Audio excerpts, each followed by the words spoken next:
His mother is inside the park. And as if by magic. Oldest trick in the book, I know, especially for any Doctor Who fans out there, with the old TARDIS dematerialisation effect. Anyway, hi everyone again, to welcome you all from fanedit.org. Sounds like I'm plugging the site every time I say that, but anyway. First of all, I just want to say thank you very much for the feedback that you gave me for last week's video diary. It meant that I've now got myself into something where I've got to keep doing these, I believe. So it was good though to hear everybody's feedback, what some of the ideas that were coming forward from people in terms of what, in which direction in terms of the shark scenes I should be using for Jaws 3. So it was very useful. It was very useful indeed. So thank you for that. And if I can keep the momentum going, who knows what other ideas might come up on the thread. So keep all your ideas coming in. The edit, I mean, I'll be honest with you, the edit is coming along pretty well. Certainly in terms of the structure, the basic structure of the edit, and as to where it's going, and the ending and everything. It's kind of locked down really in the structure sense. Doesn't mean to say that certain things can't be changed if a better scenario can be found.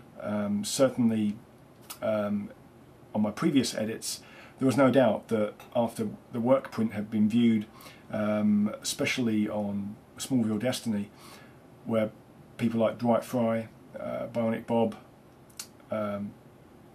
gave me some fantastic ideas to use, and the edit, they improved the edit no end. So it may well be that if there's anybody out there that wants to view a work print of Jaws 3 Monster, I will only probably choose a couple of people. So if there are anybody that knows the film pretty well and has any ideas that they think they would want to put forward to me, then by all means do please let me know. Do PM me, as they say.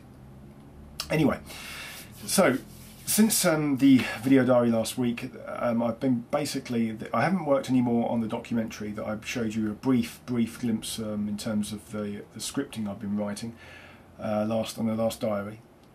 So this week's really been concentrating on just the edit itself, and it's kind of at the stage where I'm looking at certain scenes, maybe shortening them by literally 0 point, like a frame or two, just to make them a bit tighter, a bit better.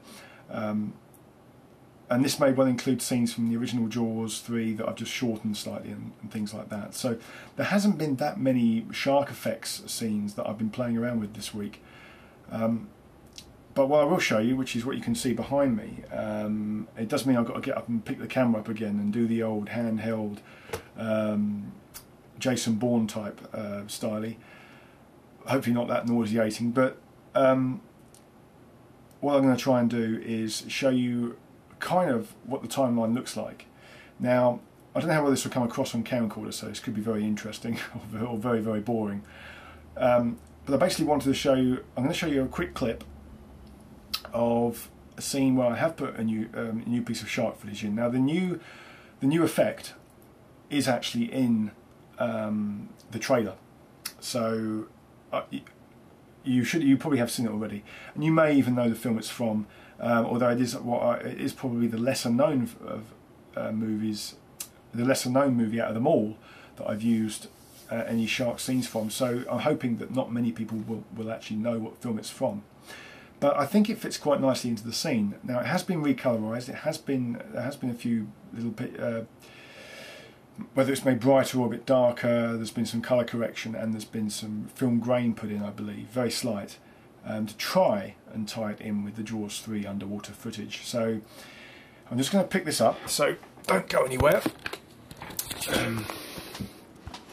So what we're going to look at, I'll show you the timeline in a sec, but I'll try and zoom up here pretty much. Now this scene from Jaws is basically the scene, with Jaws 3, is basically the scene where Kelly has been attacked by a shark, That's the water skier.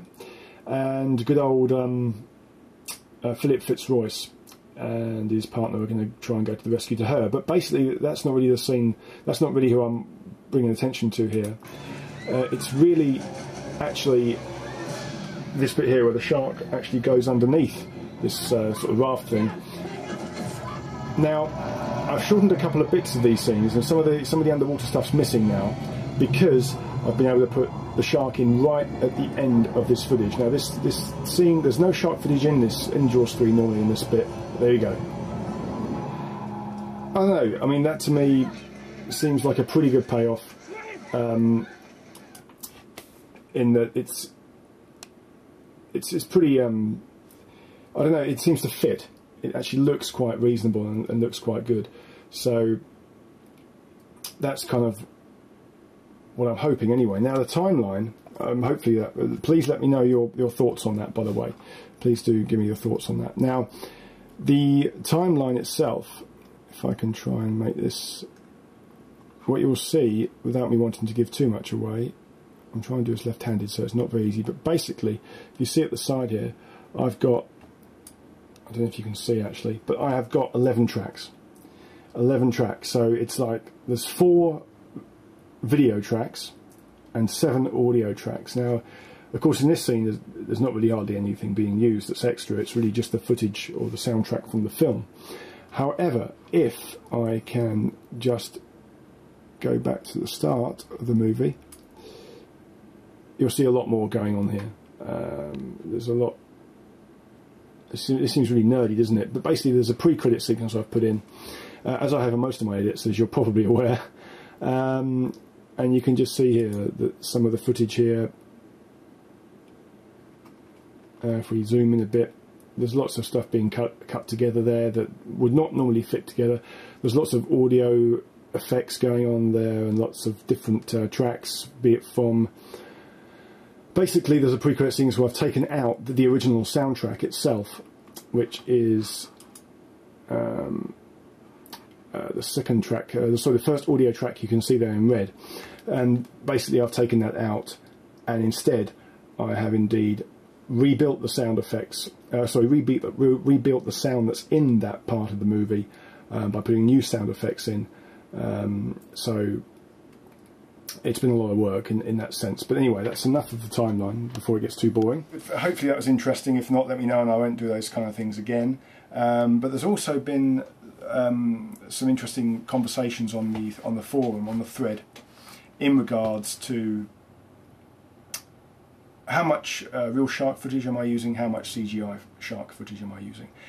As I briefly touched upon, there is only one scene in Jaws 3 that I've inserted which is actually real shark footage that's been used from another film or a documentary, like a Natural Geographic documentary. There's more. That's in the actual movie itself. In the credit sequence, there are other scenes of real sharks in there, but during the actual story itself of the film and the rest of the film after the credits, there is only one extra scene of a real shark. The other scenes will be CGI. There are no attempts from me to use more animatronic effects from different movies.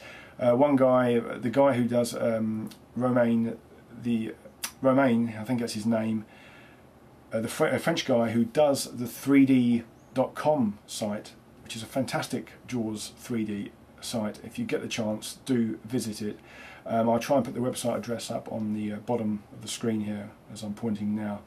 So, but do visit it if you get the chance. You can translate it all, and there's some great stuff on there. But yeah, basically, he asked a question to me. It isn't his personal preference to watch fan edits anyway, but he did say that he would prefer animatronic effects to be used rather than CGI. This brought into mind a lot of Italian type Jaws films that were filmed around the sort of 70s and 80s.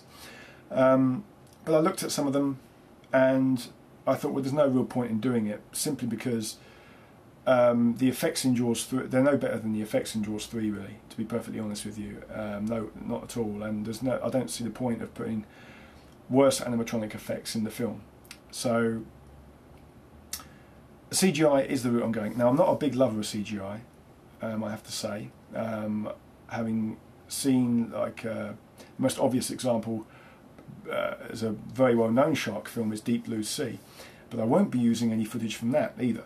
The real reason for that, as I touched upon on the thread, is simply that the film's so well known, Deep Blue Sea, that any shark effects I try to take from that, people just know where they're from straight away, and it will take them. I think it would take you out of the Jaws 3 movie and think, oh, it's from Deep Blue Sea. I've tried to use footage from pretty low budget affairs, I have to say, where the rest of the film is not particularly that great. The shark effects are not always that great either. Certainly, and that's why a lot of the extra CGI scenes I've put in, I've tried to darken them or degrade them a bit and just make them look less computerized, I suppose. So that's the sort of the way I want to go with it. As to keeping the shark looking identical, or that it looks more or less the same as the movie goes on, I can't actually remove Bruce 3, the shark from Jaws 3, entirely. It's just not something I think will work. There's too many times. What I've basically tried to do is take out any scenes where you see a lot of the face of Jaws, of Bruce 3. So I've kept other effects, like from behind the shark and that kind of thing, but any close-ups, or I've tried where I can to remove them and replace them with CGI stuff, which kind of leads into what happens in the finale, which should be interesting. Anyway, I think that hopefully this diary has given you, the second part has given you a little bit of a glimpse as to which direction I'm heading. I don't do much preparation for these diaries, so if I do ramble on, I do apologise. Until next time, keep it safe and keep out of the water. Okay? Cheers.